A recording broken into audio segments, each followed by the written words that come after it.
हर खबर पर होगी आपकी पकड़। डाउनलोड कीजिए एबीपी लाइव ऐप। यदि व्यक्तिगत रूप से हमें कोई अपशब्दों का प्रयोग करता है तो हमारा व्यक्तिगत स्वाभिमान जागृत हो उठता है और उससे हम दो दो हाथ करने के लिए तैयार हो जाते हैं। वैसे ही हमारे राष्ट्र की सीमाओं पर यदि कोई आंख उठाकर देखने की जरूरत करता है, उस समय हमारा जो स्वाभिमान जागृत होता है उसे हम राष्ट्रीय स्वाभिमान कहते हैं। इसी राष्ट्रीय स्वाभिमान की भावना के कारण ही आप अपनी जिंदगी की चिंता नहीं करते हैं, अपना सर्वस्व न्यौछावर कर देने के लिए तैयार हो जाते हैं। भारत को आजादी भी मिली है तो इसी राष्ट्रीय स्वाभिमान की भावना के कारण ही मिली है, चाहे वह चंद्रशेखर आजाद रहे हों, सरदार भगत सिंह रहे हों, खुदीराम बोस, अशफाक उल्लाह खान जैसे लोग रहे।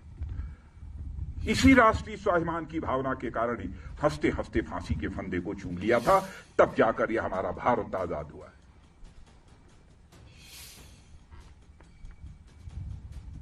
जितना भी आपके बारे में कहा जाए वह कम है।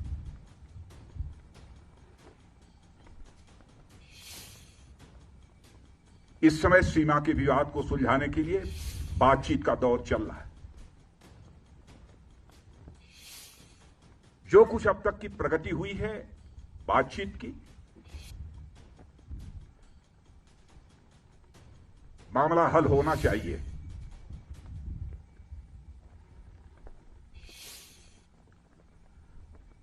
लेकिन कहां तक हल होगा अभी इस संबंध में मैं कोई गारंटी नहीं दे सकता हूं।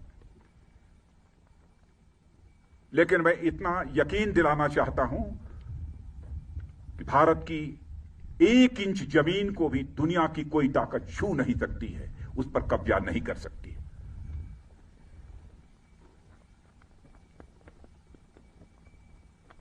लेकिन बातचीत के द्वारा यदि समाधान निकलता है तो इससे अच्छी बात और कोई दूसरी नहीं हो सकती है। वह सिलसिला चल रहा है, मिलिट्री लेवल पर भी बातचीत चल रही है, डिप्लोमेटिक बातचीत भी चल रही है। भारत का जहां तक सवाल है, भारत दुनिया का इकलौता देश है जिसने सारे विश्व को शांति का संदेश दिया है। भारत दुनिया का इकलौता देश है जिसने कि दुनिया के किसी देश पर न तो कभी आक्रमण किया है और न दुनिया के किसी देश की 1 इंच जमीन पर कभी कब्जा किया है। भारत दुनिया का यह इकलौता देश है जिसने भारत की सीमा में रहने वाले लोगों को ही अपने परिवार का सदस्य नहीं माना है, बल्कि पूरे विश्व की धरा पर रहने वाले लोगों को अपने परिवार का सदस्य मानते हुए वसुधैव कुटुंबकम का संदेश सारे विश्व को किसी एक देश ने दिया है तो हमारे और आपके देश भारत ने दिया है। हम अशांति नहीं चाहते, हम शांति चाहते हैं। हमारा चरित्र रहा है कि हमने दुनिया के किसी भी देश के स्वाभिमान पर चोट पहुंचाने की कभी कोशिश नहीं की।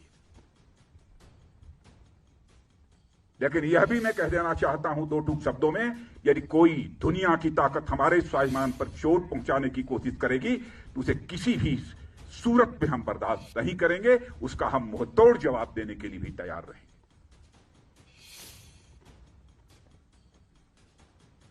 आप सबके ऊपर नाज है और आप सबके बीच आकर सचमुच मैं स्वयं को बहुत ही गौरवान्वित महसूस कर रहा हूं। इसीलिए यह सब सारी बातें मैं बोल रहा हूं। आपके ऊपर भरोसा है।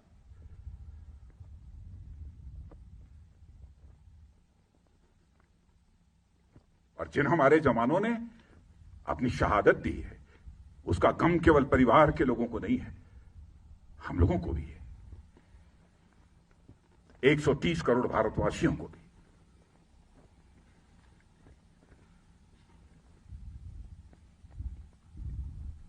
मैं आप सबको बहुत, हमारी इच्छा थी कि आप सभी से हमारी भेंट हो।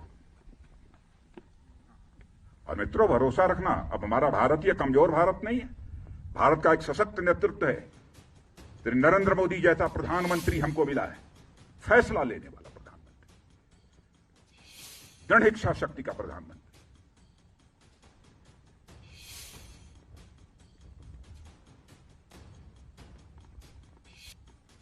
हमारे स्वाभिमान पर कोई चोट नहीं पहुंचा सकता। राष्ट्रीय स्वाभिमान ये हमारी पूंजी है।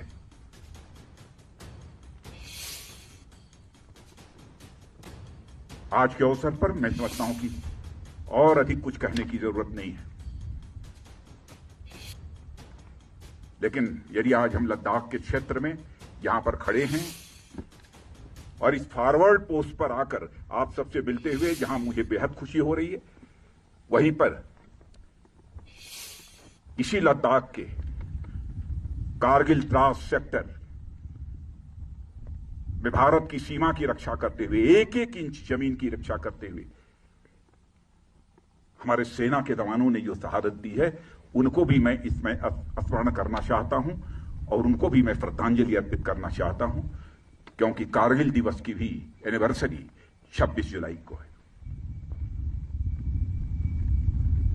और यहां आया हूं तो मैंने सोचा कि दिल्ली से तो उनको स्मरण करेंगे ही, लेकिन इस लद्दाख की धरती पर आकर उनको स्मरण करना चाहता हूं। और उनकी शहादत सदैव हम सब के लिए एक सोर्स ऑफ इंस्पिरेशन, एक प्रेरणा के स्रोत के रूप में काम करती रहेगी।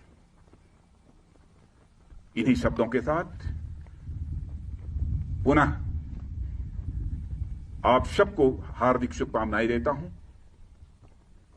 आपको, आपका और साथ ही साथ आपके परिवार के सभी सदस्यों का भारत का रक्षा मंत्री होने के नाते शीश झुकाकर अभिनंदन करते हुए अपना निवेदन समाप्त करता हूं।